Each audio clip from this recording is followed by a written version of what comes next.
Saudara yang dimuliakan Allah Subhanahu wa ta'ala, ibu jangan sepelekan 9 bulan 10 hari 2 tahun menyusukan anak, melahirkan, meregang nyawa. Mereka lah yang menanamkan keberanian. Maka kalau terlihat ada anak yang berani, itu sesungguhnya adalah dilahirkan oleh ibu-ibu yang berani. Kalau ada seorang anak menjadi tokoh, menjadi orang hebat, di balik seorang laki-laki yang tangguh ada 2 perempuan yang hebat. Yang pertama ibunya, yang kedua istrinya. Di balik laki-laki yang sakit jantung juga ada istri yang luar biasa. Tapi di sini nggak ada, ini di semua sehat-sehat. Menurut survei lebih banyak laki-laki atau perempuan di akhir zaman? Perempuan banyak. Kenapa? Karena laki-laki banyak mati mendadak. Coba lihat iklan sakit kepala, lebih banyak laki-laki apa perempuan? Laki-laki. Laki-laki banyak sakit kepala. Kenapa banyak laki-laki sakit kepala? Karena iklan belanja lebih banyak perempuan.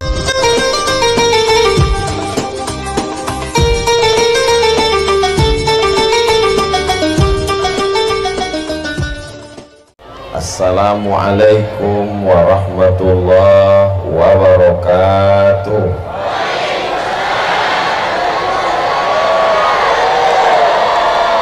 Apa kabar Bapak Ibu? Saya alhamdulillahi rabbil alamin. Allahumma sholli ala sayyidina Muhammad wa ala ali sayyidina Muhammad.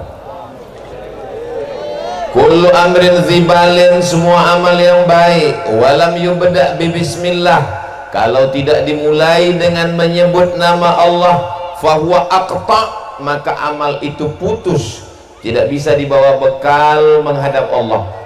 Kita ingin semua langkah kaki kita, ayunan tangan, tetes peluh keringan air mata yang sudah bersusah payah sehingga pertemuan kita petang ini terwujud, mudah-mudahan semuanya dibalas Allah kebaikan. Maka kita ucapkan Bismillahirrahmanirrahim. Mudah-mudahan dengan menyebut nama Allah semuanya bernilai amal soleh insyaallah. Amin. Setiap majelis kalau tidak disebut namanya, maka majelis itu menjadi majelis antanajifah, majelis busuk, bau, berulat, bangkai. Kita ingin majelis kita ini dipenuhi rahmat dan ridha Allah Subhanahu wa ta'ala.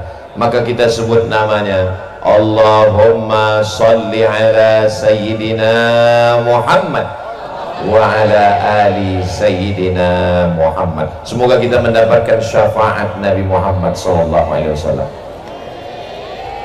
Laisa minna, tidak diakui sebagai umat Nabi Muhammad sallallahu alaihi wasallam, man lam yarham saghirana, tidak sayang kepada anak-anak, wa lam ya'rif syarafa kabirina, tidak hormat kepada yang tua. Semua anak-anak, adik-adik saya sayangi karena Allah. Mudah-mudahan diselamatkan dari fitnah akhir zaman.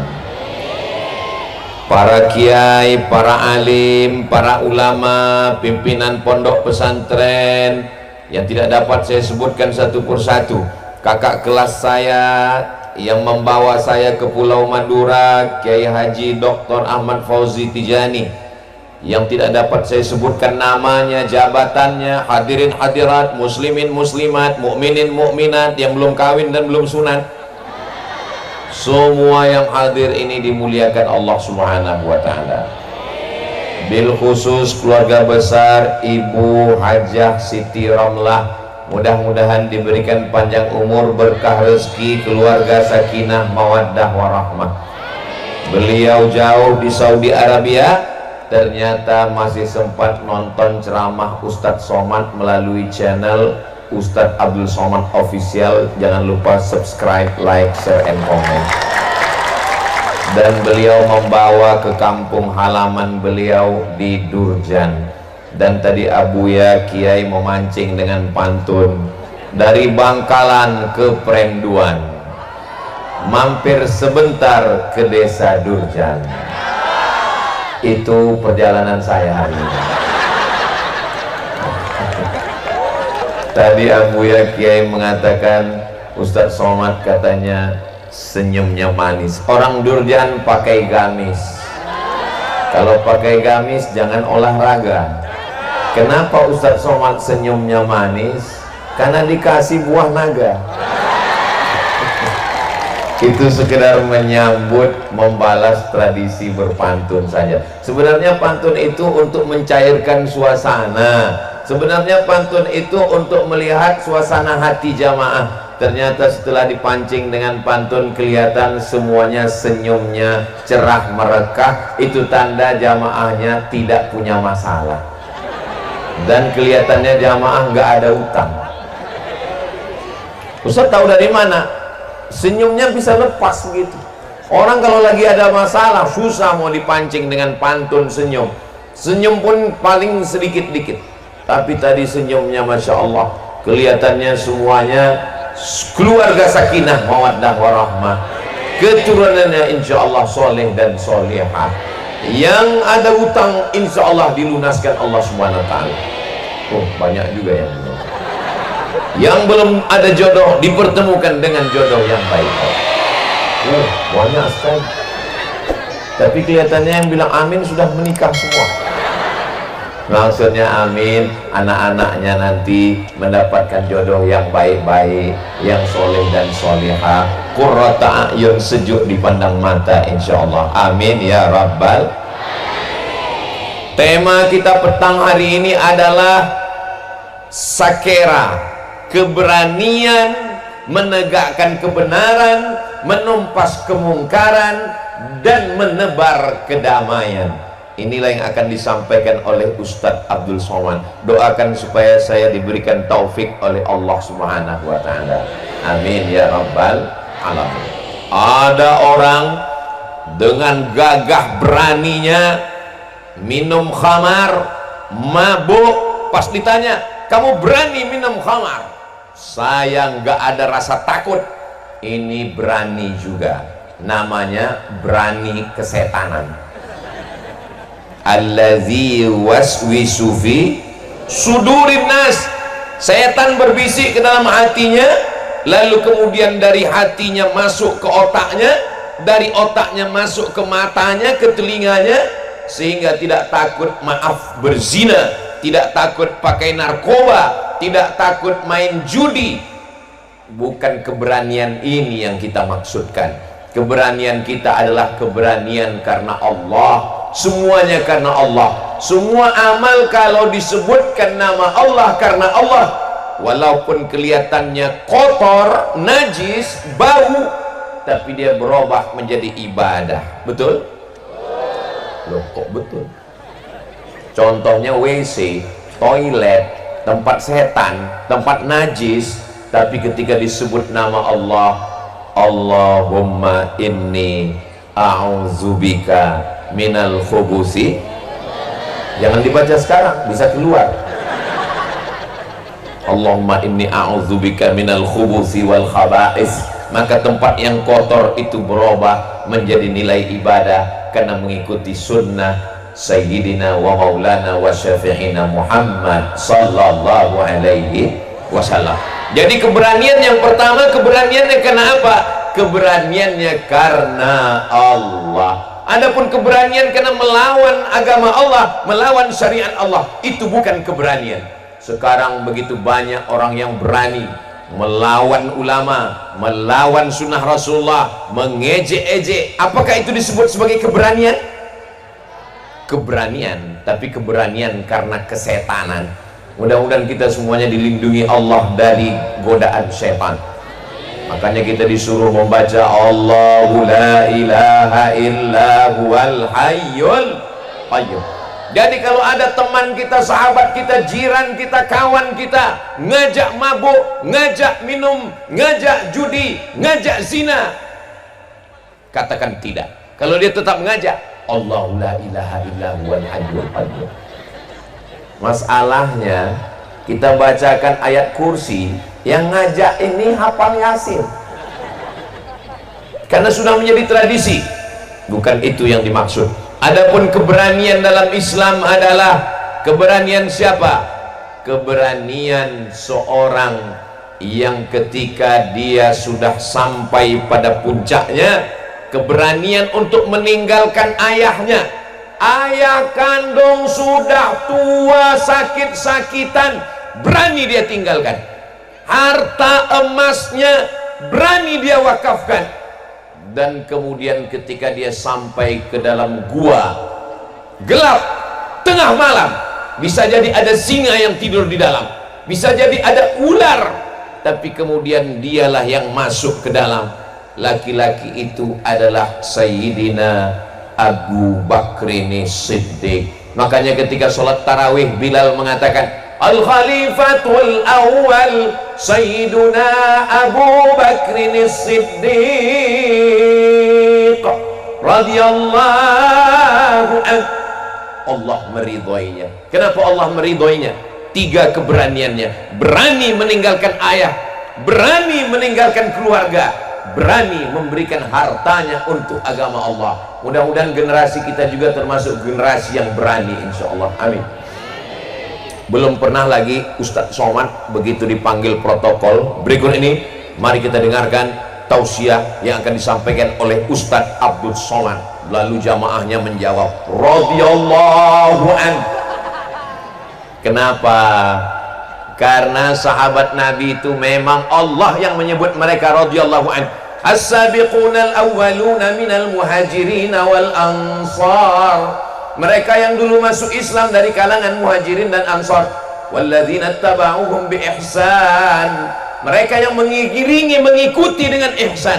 Mereka itu kata Allah radhiyallahu anhum.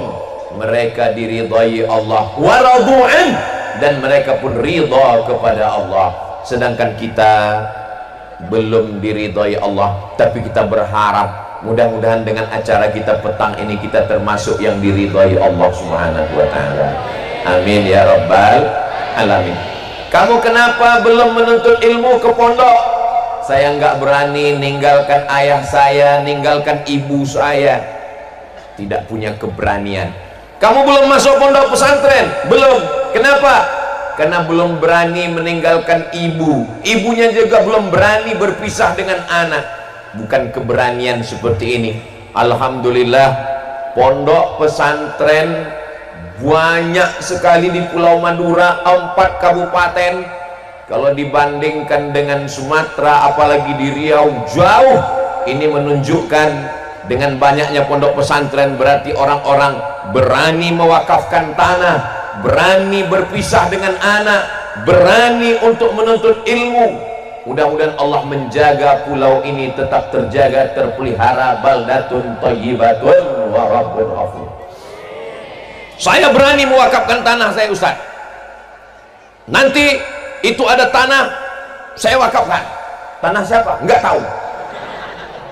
Ya enggak bisa. Keberanian itu datangnya dari mana? Keberanian itu datangnya dari dalam.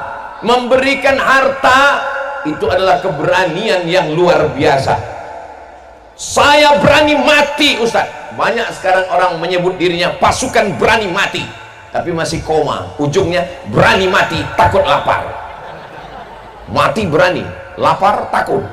Saudaraku yang dimuliakan Allah Subhanahu wa ta'ala, keberanian ini datangnya dari lubuk hati yang paling dalam.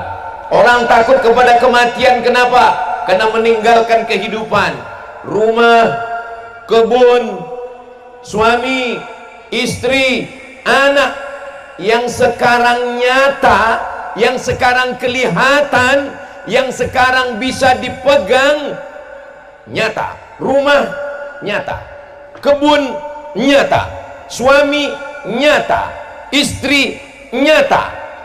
Tapi begitu ruh keluar dari jasad, ini ruh masih ada di dalam jasad. Jamaah, ruh masih ada dalam jasad? Alhamdulillah. Kalau ada teman sebelah yang itu berarti ruh sudah mulai keluar. Sekarang semuanya nyata. Rumah nyata, mobil nyata, jamaah nyata, ibu-ibu nyata, kiai nyata, Tapi begitu ruh keluar dari jasad, maka yang nyata ini menjadi tidak nyata.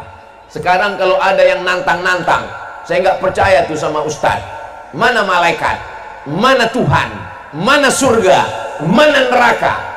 Jangan marah, bilang tenang, nanti kalau ruh kamu sudah saya keluarkan, semuanya menjadi nyata.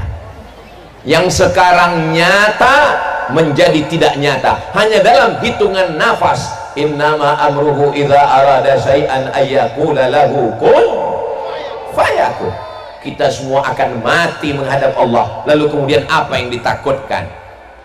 Berani hidup, tak takut mati. Takut mati, jangan hidup. Takut hidup, mati saja. Itu dapat saya baca buku teman saya, namanya Ustadz Abdul Hadi, ketika di Mesir, alumni Gontor. Di halaman-halaman belakang saya baca pesan Kiai, berani hidup, tak takut mati. Takut mati, jangan hidup. Takut hidup, mati saja. Gimana mau mati Pak Ustadz? Orang saya belum ajalnya. Nanti ketika ngelihat ada jenazah lewat, ikut. Permisi sama keluarganya, boleh ikut? Boleh, silakan.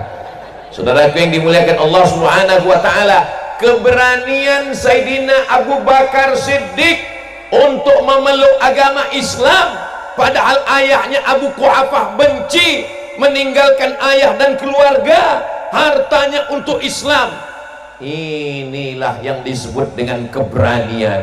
Adapun keberanian melawan perintah Allah, keberanian berbuat maksiat, bangkit dari dalam hati. Wa nafsin wa ma sawwaha fa alhamaha fujuraha wa taqwaha. Ada dua jalan. Jalan kiri namanya jalan fujur, jalan kanan namanya jalan takwa. Ini jamaahnya Masya Allah tabarakallah, sudah dibuatkan tenda khusus. Ini tenda laki-laki, tidak ada perempuan. Oh, ada sedikit.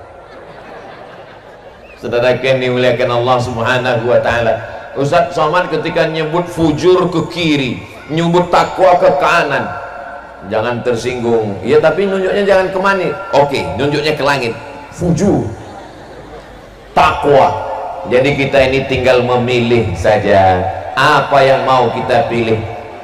Ibu Hajah Siti Romlah beserta keluarga mau buat pengajian di desa Durjan, maka perlu keberanian ngurus izin ke desa, ngurus izin polsek, polres, dan kemudian tim yang menyusun semua acara ini sehingga terselenggara dengan baik. Masang videotron di belakang, masang sound sistemnya.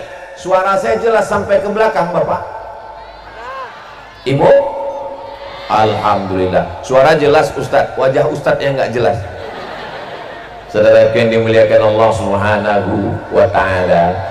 Lalu kemudian ada orang bercerita tentang seorang anak muda yang sangat berani dan perkasa. Dialah yang membebaskan satu kota yang dibangun oleh kaisar raja paling hebat di dunia. Nama raja itu Kaisar Konstantin. Siapa namanya? Konstantin. Dia bangun satu kota namanya Konstantinopel. Lalu kemudian anak muda ini menaklukkan Konstantinopel. Dia robah nama kota itu menjadi bukan namanya. Dulu orang kalau buat nama kota itu nama dia. Raja namanya Konstantin, dia buat kota Konstantinopel. Jadi seandainya saya ini raja membuat kota, nama kotanya Somadinopel. Lalu kemudian anak muda ini merubah kota itu menjadi kota yang Islam. Nama anak muda itu adalah Muhammad Al-Fatih. Dia tidak menyebut nama kota itu kota Muhammad, dia tidak menyebut nama kota itu kota Al-Fatih, tapi nama kota itu adalah Istanbul. Mudah-mudahan panjang umur sehat badan kita bisa ke Istanbul insyaallah. Ada 3 versi karena beda tanggal lahirnya, beda ikhtilaf tentang tahun lahirnya. Akhirnya ulama 3 versi menetapkan umur Muhammad Al-Fatih. Ada yang mengatakan umur Muhammad Al-Fatih 19 tahun, ada yang mengatakan 20 tahun, ada yang mengatakan 21 tahun waktu dia merebut Konstantinopel. Kira-kira anak umur 19 tahun itu anak muda atau sudah tua? Anak muda. Ini yang hadir ini semuanya anak muda. Oh enggak Pak Ustadz, kami sudah tua. Saya tidak melihat orang tua. Yang saya lihat adalah anak muda yang terjebak di tubuh yang tua. Siapa yang datang pengajian, siapa yang datang ngaji, maka dia adalah anak muda. Amin.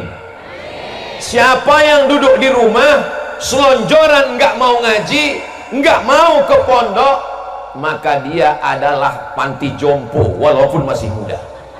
Karena yang dilihat itu bukan fisiknya, yang dilihat bukan umurnya, tapi yang dilihat adalah semangatnya. 28 Oktober 1928 namanya Sumpah Pemuda, tapi isinya ternyata orang tua. Loh, kok disebut dengan Sumpah Pemuda? Karena yang dilihat bukan orangnya, bukan umurnya, tapi yang dilihat adalah semangatnya. Maka saya melihat yang hadir ini semuanya adalah pemuda-pemuda, insya Allah. Amin. Saudaraku yang dimuliakan Allah Subhanahu wa ta'ala, maka Muhammad Al-Fatih keberaniannya luar biasa, umur 19 tahun. Hari ini kalau kita tanya anak umur 19 tahun, kamu umur berapa? 19 tahun. Muhammad Al-Fatih 19 tahun sudah merebut Konstantinopel. Kamu merebut siapa? Saya merebut hati dia. Ini tidak ada di Durjan, ini adanya di planet Mars. Anak muda di Durjan semuanya siap akan merebut Paris, Prancis akan menjadi negeri yang bersyahadat asyhadu an la ilaha illallah wa asyhadu anna muhammadan rasulullah. Allahu akbar. Dari mana keberanian Muhammad Al-Fatih itu datang? Ternyata ayahnya ketika memandikan dia masih kecil di seberang sungai, setiap hari ayahnya menunjukkan istana Konstantinopel. Wahai anakku, engkau akan merebut Konstantinopel. Wahai anakku, engkau akan merebut istana Konstantin. Yang menanamkan itu adalah ayahnya. Jadi ayahlah yang menanamkan keberanian dalam diri anak. Sekarang banyak ayah, apa yang ditanamkan dalam diri anaknya, nanti kalau kamu sudah besar kamu akan jadi PNS. Ya nggak salah, saya PNS, saya pegawai negeri sipil dari tahun 2008 keluar 2019, nggak salah. Tapi pasanglah cita-cita yang tinggi. Kamu nanti kalau sudah besar akan menolong agama Allah. Insya Allah anak-anak kita ini semua akan menolong agama Allah, insya Allah. Amin. Siapa yang menanamkan keberanian dalam diri Muhammad Al-Fatih? Ternyata ada satu pohon besar, dan di bawah pohon besar itu ada satu makam. Makamnya adalah makam Abu Ayyub Al-Ansari. Saya ulang sekali lagi, itu adalah makam Abu Ayyub Al-Ansari. Siapa Abu Ayyub Al-Ansari? Abu Ayyub Al-Ansari sahabat Nabi yang menyediakan rumah sebelum Nabi punya rumah. Ketika disambut Tala'al badru alaina min saniyatil wada.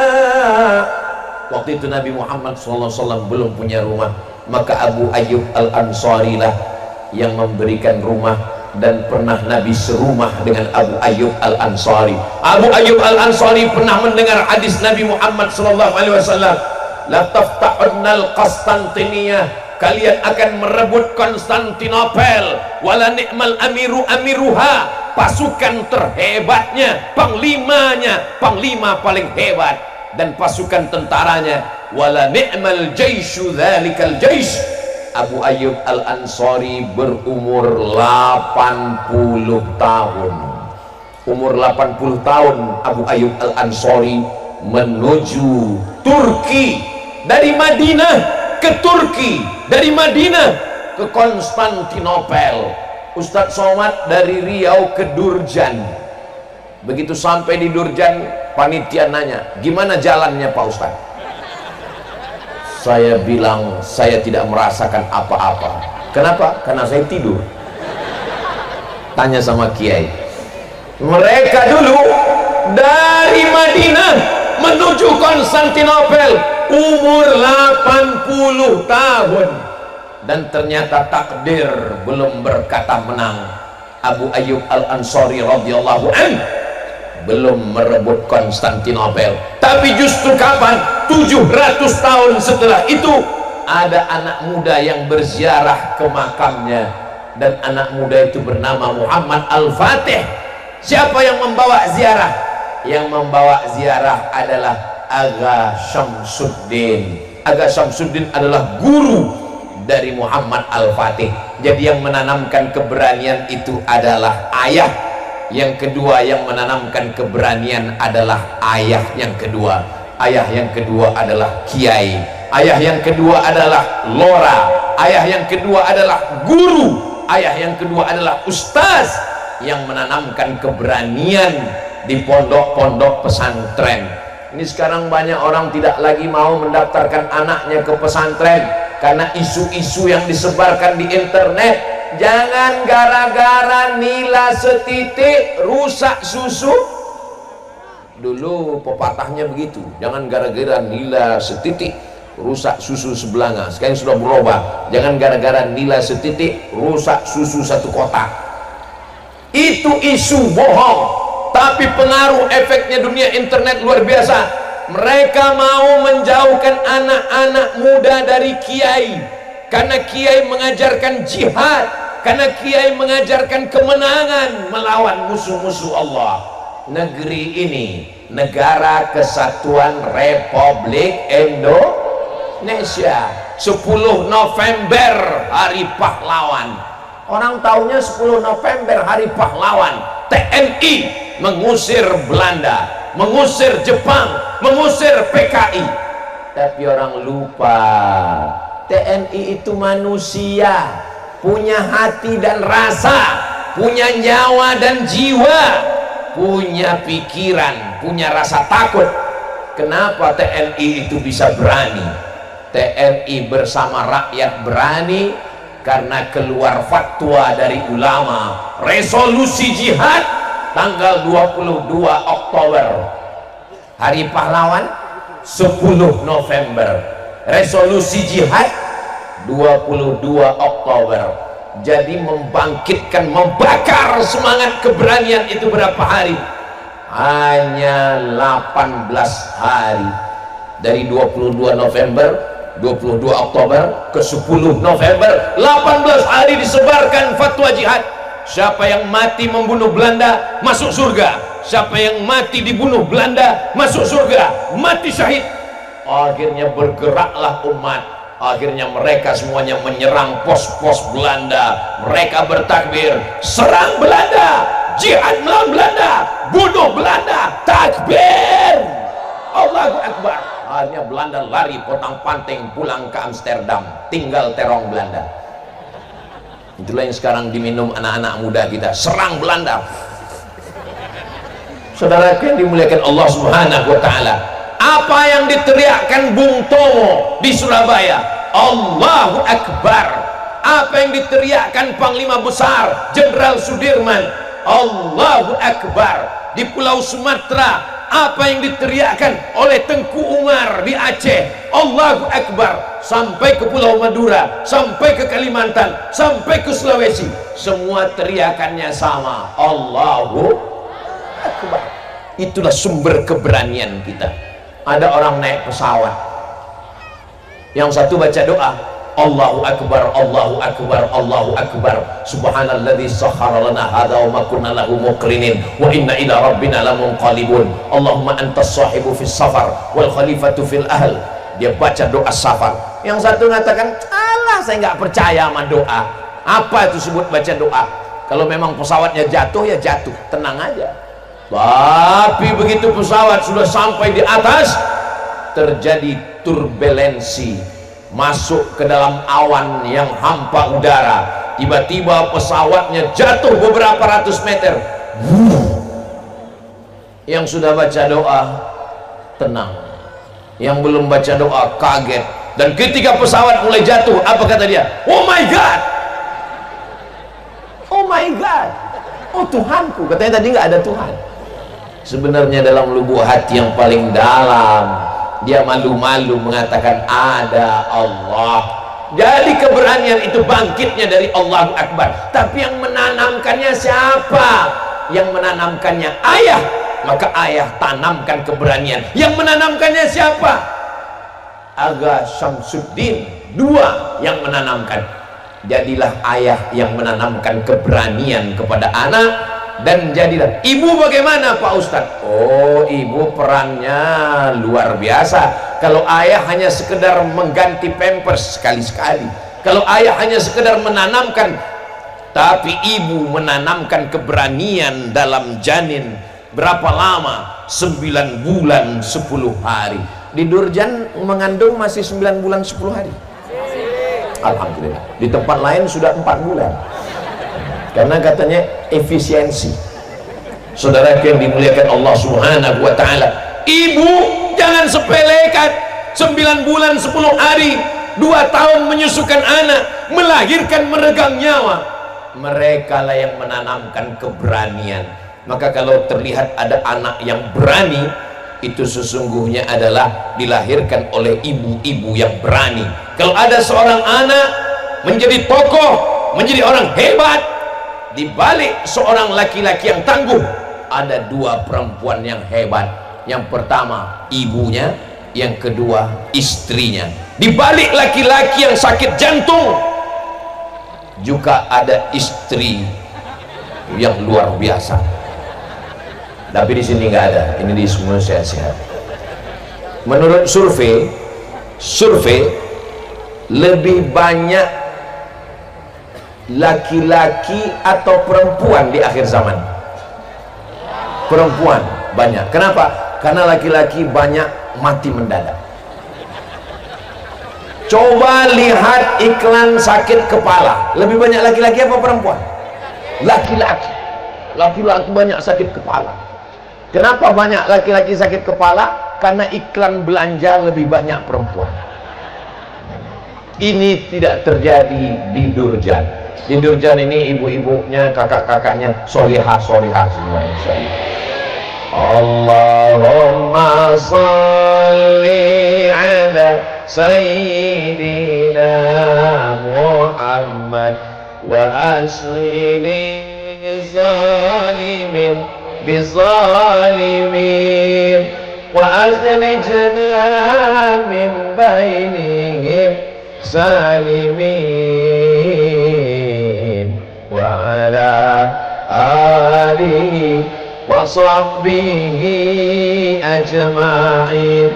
Sallallahu rabbuna ala nuril mubin Ahmad al-Mustafa sayyidil mursalin wa ala alihi wa sahbihi ajma'in wa ala alihi wa sahbihi ajma'in. Sallu ala Nabi Muhammad. Ada seorang laki-laki dari Inggris, pasukan salib yang ingin merebut Palestina. Nama panglima perangnya adalah Richard the Lion Heart. Lion singa, heart hati, Lion Heart berhati singa. Richard the Lion Heart, si Richard berhati singa. Tolong jangan kasih nama anak namanya Lion Heart, nanti hatinya seperti singa. Karena dia panglima perang, dia tidak punya rasa takut, dia punya keberanian, maka dia disebut dengan Richard the Lion Heart. Dia bawa pasukan tentaranya dari Eropa dan Inggris menyeberang ke Afrika Utara, masuk ke Palestina. Dia mau merebut Palestina. perang salib, krusade, sampai akhirnya takdir, wah tiba-tiba kotak datang.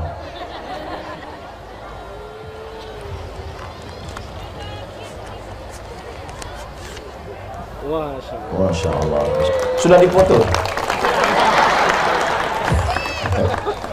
sampai mana tadi? Kalau pakai baju petak-petak dibeli di Padang, ketika sudah datang kotak, isi ceramah jadi hilang. Ada seorang laki-laki bernama Richard the Lionheart. Richard berhati singa. Dengan kekuasaannya, dengan pasukan tentaranya, menyeberang dari Eropa, Inggris menuju Palestina. Dia mau merebut Palestina. Rupanya takdir berkata lain. Dia sakit, dia demam malaria. Akhirnya dia berada di kemah menggigil kedinginan. Tiba-tiba di tengah malam datang seorang laki-laki pakai baju hitam, kepalanya tertutup, wajahnya tertutup. Penjaga dia lewati sampai di kemah Richard the Lionheart, masuk ke dalam kemah dan kemudian bertatap muka langsung dengan si Richard the Lionheart. Laki-laki itu berkata, "Hai Richard, seandainya aku mau membunuh kamu, aku tinggal mencabut pedangku dan aku akan membunuhmu. Kau mati Richard." Laki-laki itu siapa? Laki-laki yang penuh dengan keberanian. Laki-laki itu bernama Muhammad Al-Fatih. Bukan. Laki-laki itu bernama kota khusus masjid. Kota yang berada di hadapan Bapak Ibu itu kota untuk masjid. Jadi duit yang terkumpul nanti semua itu akan diserahkan ke masjid. Jangan khawatir duitnya dibawa Ustadz Somad pulang. Nah, itu sengaja kotaknya dibuat bibirnya lebar, tidak dipakai selasiban, supaya yang nggak bawa uang bisa masukkan cincin, gelang, rantai, gigi emas, masukkan semua. Insya Allah itu semua untuk masjid, dan itu akan menolong kita nanti di hadapan Allah Subhanahu wa Ta'ala. Pergi pagi pulang petang ke sawah cari uang, duit banyak, dimakan. Ma'akal tafa'afnaita, uang yang dimakan busuk. Wa malabista fa'ablaita, diberikan pakaian lapuk. Wa mata saddaqta fa'ambaita, yang dimakan busuk, yang dipakai lapuk, yang disedekahkan, itulah yang akan menjadi bekal untuk hari esok menghadap Allah Subhanahu wa Ta'ala. Amin ya rabbal alamin. Nah, ketika laki-laki itu datang ke kemah Richard the Lionheart, si Richard berhati singa. Lalu kemudian dia berkata, "Hai Richard, kalau aku mau aku bisa membunuhmu." Siapa laki-laki itu? Laki-laki itu bernama Salahuddin Al-Ayyubi.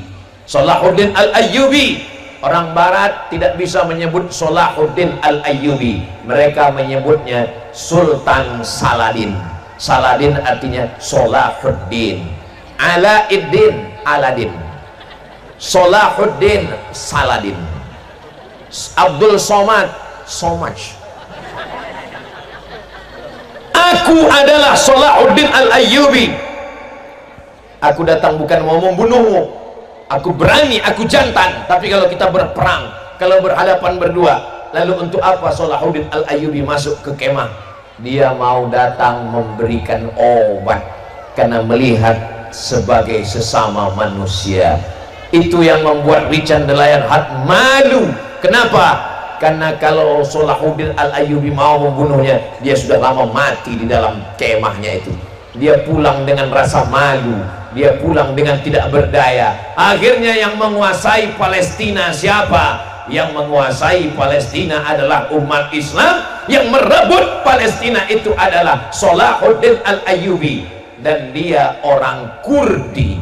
Salahuddin Al-Ayyubi Al-Kurdi, orang Kurdi. Muhammad Al-Fatih At-Turki, dan insya Allah yang akan merebut Palestina itu yang ketiga Ad-Durji, orang Durjan. Amin. Orang Arab pernah. Umar bin Khattab Al-Qurashi, orang Arab. Al-Kurdi, orang Kurdi. Turki, Sultan Abdul Hamid. Sultan Abdul Hamid mempertahankan Palestina, mau dibayar dengan 1 koper uang emas. Datang seorang Yahudi bernama Theodor Herzl, ini kami bayar emas. Apa kata Sultan Abdul Hamid? Yang direbut dengan tetes darah dan air mata tidak layak untuk dibayar dengan emas. Saya tidak akan menjual Palestina. Rupanya orang Yahudi sakit hati. Mereka gulingkan Sultan Abdul Hamid tahun 1924. Hancur kekuasaan Islam di Turki, hartanya dirampas, raja diusir, sultan dihilangkan oleh seorang laki-laki bernama Mustafa Kemal Atatürk.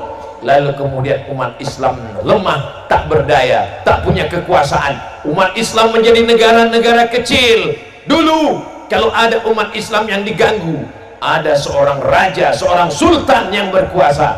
Tapi ketika dia sudah menjadi kecil, tercabik-cabik, persis dikatakan Nabi Muhammad sallallahu alaihi wasallam, kamu nanti di akhir zaman seperti makanan di meja makan yang diperebutkan. Ada yang menarik kakinya, ada yang menarik kepalanya, ada yang menarik dadanya, ada yang menarik sayapnya. Persis seperti makanan di atas meja makan, diperebutkan. Aqillatun nahnu yawma idzin ya Rasulullah, apakah waktu itu jumlah kami sedikit? Bal antum katsirun, kamu banyak. Lakinnakum ghutha'un ka ghutha'is sail, tapi kalian seperti buih di tengah lautan. Bagaimana buih di tengah lautan? Dipukul ombak, dihempas gelombang, dihembus angin, tak bermakna, tak ada kekuatan sama sekali. Mudah-mudahan ramainya kita ini punya kekuatan, insya Allah. Amin. Siap ke Palestina? Jangan. Saudara yang dimuliakan Allah Subhanahu wa Ta'ala, kita belum mampu untuk menolong Palestina. Tapi kalau ulil amri, pemimpin kita, mengatakan kita buka pintu jihad, kita akan berangkat, kita daftar, maka kita akan mendaftar untuk menolong, membela saudara kita, insya Allah. Takbir. Seandainya kita hidup di zaman Salahuddin Al-Ayyubi, kita tidak dituntut di hadapan Allah. Kenapa kamu tidak ikut berjuang di Palestina? Karena Salahuddin Al-Ayyubi sudah membebaskan. Seandainya kita hidup di zaman Umar bin Khattab, kita tidak dituntut. Kenapa kamu tidak berjuang? Karena sudah ada Sayyidina Umar bin Khattab. Tapi kita ditakdirkan hidup di tahun 2025. Jangan salahkan takdir, jangan salahkan ustaz. Saya nggak mau juga jamaah ini menyalahkan. Ya salah ustaz, ya salah Allah ustaz. Allah pula disalahkan. Kenapa saya hidup tahun 2025? Kalau saya hidup di zaman Salahuddin, saya ikut tentara Salahuddin? Belum tentu. Kalau saya hidup zaman Nabi, saya bisa ikut Nabi? Belum tentu. Bisa jadi ikut Abu Jahal, Abu Lahab. Insya Allah kita yang selalu bersama dengan ulama, al-ulama warathatul anbiya. Insya Allah kalau kita bersama dengan para kiai, dengan para ulama, anak-anak kita di pondok pesantren ditanamkan keberanian. Tapi beraninya dalam apa? Amar ma'ruf nahi mungkar. La ta'murunna bil ma'ruf, ajak orang buat baik. Wala tanhaunna 'anil munkar, larang buat mungkar. Siapa orang yang paling lemah? Orang yang paling lemah as-sakitu 'anil haq. Kata Imam Abu Ali Ad-Daqqaq, as-sakitu 'anil haq syaitan akhras. Orang yang diam melihat kemungkaran itu adalah setan akhras, setan bisu. Sudah setan bisu lagi. Setan bisu karena diam melihat kemungkaran. Man ra'a minkum mungkaran, siapa di antara kamu melihat kemungkaran, falyughayyirhu biyadi, dengan tangan. Bapak Kades, peraturan desa, tidak boleh judi, tidak boleh laga ayam, tidak boleh perselingkuhan, tidak boleh jual kamar. Ulama dengan lisannya nahi mungkar. Kira-kira ini, kira-kira Ibu, saya boleh nanya? Bapak, saya boleh nanya? Jawab jujur ya. Jangan dalam hati, dengan lisan.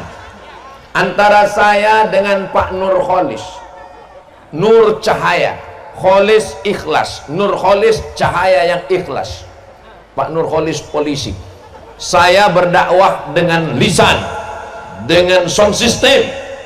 Pak Nur Kholis enggak berdakwah dengan lisan, dia cukup diam saja. Mana yang lebih ditakuti masyarakat, dakwah Abdul Somad atau dakwah Pak Nur Kholis? Saya melarang orang jangan minum khamar, jangan berjudi, jangan makan riba. Emang masalah buat lo? Orang nggak takut sama saya. Tapi Pak Nur Kholis nggak perlu ceramah, nggak perlu tablik akbar, dia cukup dengan seragamnya dan pistolnya. Kalau ada anak muda yang main judi online, silakan main, saya tangkap kamu. Maka dakwah tidak hanya dengan fatwa, dakwah tidak hanya dengan tausiah.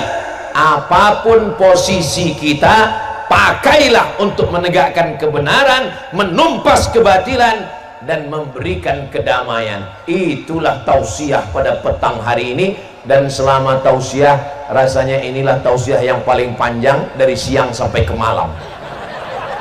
Kalau Tuan pergi ke Mekah, jangan lupa membawa tilam. Sudah lama Abdul Somad ceramah, hari ini dari siang sampai malam. Saudara yang dimuliakan Allah Subhanahu wa Ta'ala, jadi anggota dewan berdakwah dengan apa? Dengan perda, peraturan daerah, APBD, bantu pondok pesantren. Bagus apa nggak bagus? Bagus. Jadi bupati, gubernur, menteri, presiden keluarkan perpres, peraturan presiden, perbuk, peraturan bupati, pergub, peraturan gubernur. Tidak boleh jual khamar, tidak boleh ada lokalisasi, tidak boleh ada zina. Bisa atau tidak bisa? Bisa. Pakai jabatan kekuasaan untuk menolong agama Allah Subhanahu wa Ta'ala. Ujung jari, tinta dan pena pakai untuk menolong agama Allah. Karena sampai masanya nanti, ketika kita mau berbuat tapi seragam sudah ditarik negara, pistol sudah diambil pemerintah, jabatan tidak lagi ada. Ketika itu kita sudah berada di ruang ICU. Judul lagunya Setengah Nafasku Pergi. Waktu itulah mau berdakwah. Ustaz Abdul Somad, apa yang bisa saya lakukan? Astaghfirullah Rabbal baraya, astaghfirullah minal khataya, Rabbi zidni ilman nafi'an wa wafiqni amalan salihah. Ada masuk pertanyaan WhatsApp ke HP Ustadz Somad dari masyarakat Durjan. Kenapa masyarakat sekarang ini banyak yang bertikai, yang satu begini, yang satu begono? Akhirnya kami masyarakat ini bingung. Ustadz Abdul Somad, bingung karena nggak ngaji. Kalau ngaji mondok dengan kiai pasti nggak bingung. Khilaf fikih. Yang satu Allahu Akbar, Alhamdulillahi Rabbil Alamin. Yang satu Allahu Akbar, Alhamdulillahi Rabbil Alamin. Yang satu lagi Allahu Akbar, Bismillahirrahmanirrahim, Alhamdulillahi Rabbil Alamin. Bingung kami Pak Ustaz, yang satu nggak pakai bismillah, yang satu bismillahnya berbisik, yang satu bismillahnya keras. Terus saya nggak sholat. Makanya ngaji. Kalau ngaji sama Kiai Dr. Ahmad Fauzi Tijani dengan para kiai, para alim, para ulama, nanti akan diberikan kitab 4 mazhab ditulis oleh Imam Ibn Rushd, Bidayatul Mujtahid wa Nihayatul Muqtasid. Yang bismillahnya sir, mazhab Hanafi dan Hambali. Bismillahirrahmanirrahim. Alhamdulillahi Rabbil Alamin. Hanafi dan Hambali. Kalau bismillahnya nggak ada, bismillah. Alhamdulillahi Rabbil Alamin. Mazhab Maliki. Kalau bismillahnya jahar, Bismillahirrahmanirrahim. Mazhab Syafi'i. Tapi kita di Nusantara, Brunei Darussalam, Malaysia, Singapura, Indonesia, Patani Thailand Selatan, Moro, kita semua mayoritasnya mengikut mazhab Imam Syafi'i. Siapa ulama Madura yang lama di Makkah? Syekhona Khalil bin Abdul Latif Al-Bangkalani, mazhabnya Syafi'i. Setelah itu siapa muridnya? Hadratus Syekh Muhammad Asim Asy'ari, sampai ke Makkah, pulang, mazhabnya Syafi'i. Tapi sekarang Pak Ustaz, kok di Saudi Arabia itu waktu kita sholat di sana, waktu umrah, bismillahnya sir? Itu sejak 1924 King Abdul Aziz menguasai Saudi Arabia. King Abdul Aziz mazhabnya Hambali. Itu Pak Ustaz tetangga saya. Itu mazhab apa? Itu bukan mazhab Hambali, bukan mazhab Syafi'i, bukan mazhab Maliki, bukan mazhab Hanafi. Mazhab apa? Mazhab Valentino Rossi. Saudaraku yang dimuliakan Allah Subhanahu wa Ta'ala. Makanya kalau ngaji, insya Allah nggak bingung. Kenapa? Karena dia ngerti masalah khilafiyah. Datang orang menghadap Ustadz Abdul Somad. Ustadz Abdul Somad, ya, saya sudah berzina, mohon maaf. Lalu kemudian saya bacakan ayatnya, az-zaniyatu waz-zani, pezina perempuan dan pezina laki-laki, fajlidu kulla wahidin minhuma mi'ata jaldah, cambuk 100 kali. Lalu saya minta cambuk, carikan saya cambuk. Cambuk mana Pak Ustaz? Cambuk sapi. Lalu kemudian saya cambuk dia 100 kali. Sore-sore langsung saya dipanggil sama Kapolsek, ditangkap. Kenapa? Karena sudah menganiaya orang. Kenapa hukum hudud dan hukum itu tidak bisa qisas dilaksanakan? Karena kita tidak ada perangkatnya. Perangkatnya tidak ada. Datang orang yang sudah menikah, kalau diterapkan asy-syaikhu wasy-syaikhatu, laki-laki perempuan yang sudah menikah, idza zanaya, kalau dia berzina, farjumuhumal batta, rajam sampai mati. Oh, kita tadi azan asar berkumandang, jamaah tetap menunggu Ustadz Somad. Ini kalau tausiah dilanjutkan, nanti jamaahnya nggak sholat asar, ditanya sama malaikat, kenapa nggak sholat asar? Karena Ustadz Abdul Somad. Jadi menjelang matahari tenggelam, kita nanti pulang sempatkan sholat asar. Loh, Ustadz nggak sholat asar? Sudah jamaah takdim. Saudara yang dimuliakan Allah SWT, tadi saya mulai jam 4.15, sekarang sudah jam 5.10. Jadi tetap kode etik pengajian Ustadz 60 menit. Walaupun saya tidak diingatkan Kiai, memang terasa semutnya sudah naik ke atas, sudah kesemutan. Itulah yang dapat saya sampaikan pada kesempatan yang baik dan mulia ini. Selama 1 jam ini ada kata-kata yang menyinggung perasaan tidak berkenan di hati. Maukah Bapak Ibu memaafkan saya? Alhamdulillah ala hadhihi niyah wa kulli niyatin salihah. Al-Fatihah. A'udzubillahi minasyaitonir rajim. Bismillahirrahmanirrahim. Alhamdulillahi rabbil alamin. Arrahmanir rahim. Maliki yaumiddin. Iyyaka na'budu wa iyyaka nasta'in. Ihdinas shiratal mustaqim. Shiratal ladzina an'amta 'alaihim ghairil maghdubi 'alaihim waladdallin. Amin. Allahumma ij'al hadzal balada baladan amina. Ya Allah, jadikanlah desa Durjan negeri yang aman dan damai. Allahumma in kana rizquna fis sama'i fa anzilhu. Kalau rezeki kami masih tergantung di langit, turunkan ke Durjan ya Allah. Wa in kana fil ardi fa akhrijhu. Kalau rezeki kami masih tertanam di dalam tanah, naikkan, keluarkan ke Durjan.